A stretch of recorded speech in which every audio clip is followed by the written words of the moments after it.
A better understanding of what Harry Reid meant by his racist comments, and they were racist. Whether anyone agrees with me or not, I really don't give a shit. But I understand better now who they were prejudiced, we'll call it, against. They were prejudiced against white people. Because basically what he's saying is, the only reason white people would vote for a black person is if he looks more like them.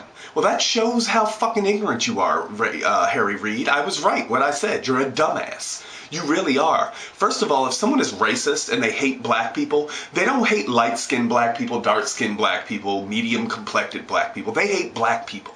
They're not going to vote for any black person, no matter whether they're light-skinned or they have a Negro dialect or whatever. So either way, your comment is ignorant. If it was meant to insult him, you're ignorant. And if it was meant as a viewpoint on why white people would vote for a black man, you're ignorant. Racism is racism. Someone that isn't going to vote for a black person isn't going to do it, period. And if you honestly think that light skin and a non-Negro dialect make a difference, you're as much as a dumbass as I thought you were.